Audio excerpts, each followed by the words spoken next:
Hello hi friends, ಎಲ್ಲರಿಗೂ ನಮಸ್ತೆ. ಎಲ್ಲರೂ ಹೇಗಿದ್ದೀರಾ? ಎಲ್ಲರೂ ಚೆನ್ನಾಗಿದ್ದೀರಿ ಅಂತ ಅನ್ಕೋತೀನಿ.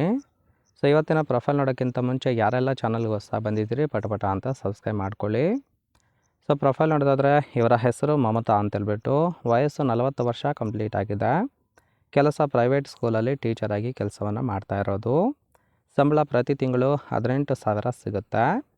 ಮಕ್ಕಳು ಒಬ್ಬಳು ಮಗಳಿದ್ದಾಳೆ. ಅವಳಿಗೂ ಕೂಡ ಮದುವೆ ಮಾಡೋದಕ್ಕೆ ಗಂಡು ಹುಡುಕ್ತಾ ಇದ್ದೀನಿ ಅಂತೇಳಿ ರೀಸನ್ ಕೊಟ್ಟಿದ್ದಾರೆ. ಗಂಡ ಆಕ್ಸಿಡೆಂಟ್ ಮಾಡಿಕೊಂಡು ಕುಂಟ ಆಗಿದ್ದಾನೆ.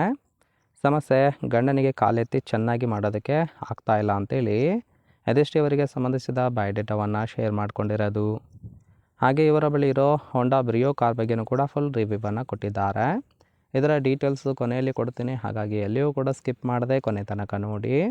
ಇನ್ನು ಜೀವನದಲ್ಲಿ ತುಂಬ ನೋವು ಅನುಭವಿಸಿದ್ದೇನೆ ಅಂತೇಳಿ ಕೆಲವೊಂದು ಡೀಟೇಲ್ಸ್ ಕೊಟ್ಟಿದ್ದಾರೆ, ನೋಡ್ತಾ ಹೋಗೋಣ. ಫಸ್ಟ್ ಒನ್ನು, ಮದುವೆಯಾಗಿ 8 ವರ್ಷದ ನಂತರ ಗಂಡನಿಗೆ ಆಕ್ಸಿಡೆಂಟ್ ಆಗಿ ಸಂಪೂರ್ಣ ಕಾಲು ಕಳೆದುಕೊಂಡಿದ್ದಾರೆ. ಸೊ ಸೆಕೆಂಡ್ ಒನ್ನು, ಅವರನ್ನು ನಾನೇ ದುಡಿದು ಸಾಕಿ ನೋಡಿಕೊಳ್ತಾ ಇದ್ದೀನಿ. ಸೊ ಮೂರನೇದು, ಚಟ ಎಲ್ಲರಂತೆ ನನಗೂ ಕೂಡ ಇರುತ್ತೆ. ಎತ್ತಿ ಕೊಟ್ಟರು ಸಹಿತ ಮಾಡುವ ಶಕ್ತಿ ಗಂಡನಲ್ಲಿ ಇಲ್ಲ, ಹಾಗಾಗಿ ಒಬ್ಬ ಮಿಂಡ ಬೇಕು ಅಂತೇಳಿ ಎಕ್ಸ್ಪೆಕ್ಟೇಷನ್ ಮಾಡಿರೋದು. 4ನೇದು, ಮಗಳು ಸಹ ಒಬ್ಬ ಅಂಕಲ್ ಜೊತೆ ಸಂಬಂಧ ಇಟ್ಟಿದ್ದಾಳೆ, ಹಾಗಾಗಿ ಅವಳನ್ನು ಬೇಗ ಮದುವೆ ಮಾಡಿಕೊಡ್ಬೇಕು ಅಂತೇಳಿ ಗಂಡು ಹುಡುಕ್ತಾ ಇರೋದು. ಸೊ ಇದಿಷ್ಟು ಇವರ ಜೀವನದಲ್ಲಿ ಅನುಭವಿಸ್ತಾ ಇರುವ ಒಂದು ಕಷ್ಟಗಳ ಬಗ್ಗೆ ಇನ್ಫಾರ್ಮೇಷನ್ ಕೊಟ್ಟಿದ್ದಾರೆ. ಸೊ ನೋಡಿ ಫ್ರೆಂಡ್ಸ್, ಕೇವಲ ಇಂಟ್ರೆಸ್ಟ್ ಇದ್ದವರು ಮಾತ್ರ ಸಂಬಂಧವನ್ನು ಬೆಳೆಸಿ.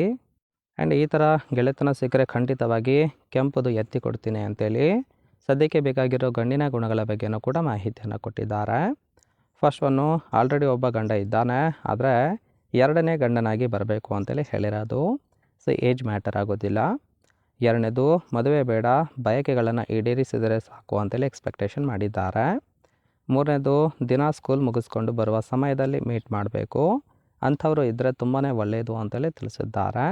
ಯಾಕಂದರೆ ರಜೆ ಮಾಡಿಬಿಟ್ಟು ನಿಮ್ಮ ಜೊತೆಗೆ ಬರೋಕ್ಕಾಗೋದಿಲ್ಲ, ಹಾಗಾಗಿ ಈ ಥರ ಒಂದು ಕಂಡೀಷನ್ ಹಾಕಿರೋದು.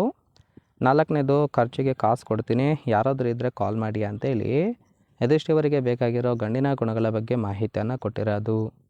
ತುಂಬಾ ಸಿಂಪಲ್ ಆಗಿರ್ತಕ್ಕಂಥ ಗುಣಗಳನ್ನು ಕೊಟ್ಟಿದ್ದಾರೆ. ಇಷ್ಟ ಆಗಿತ್ತು ಅಂದರೆ ಲೈಕ್ ಮಾಡಿ. ಆ್ಯಂಡ್ ಫೈನಲಾಗಿ ಇವರ ಬಳಿ ಇರೋ ಹೋಂಡಾ ಬ್ರಿಯೋ ಕಾರ್ ಬಗ್ಗೆಯೂ ಕೂಡ ಫುಲ್ ರಿವ್ಯೂವನ್ನು ಕೊಟ್ಟಿದ್ದಾರೆ. ಕಾರಿನ ಪ್ರೈಸ್ ಬಂದ್ಬಿಟ್ಟು 4,59,000 ಅಂತೇಳಿ ತಿಳಿಸಿರೋದು. ತುಂಬಾ old model car. So registration year January 2014.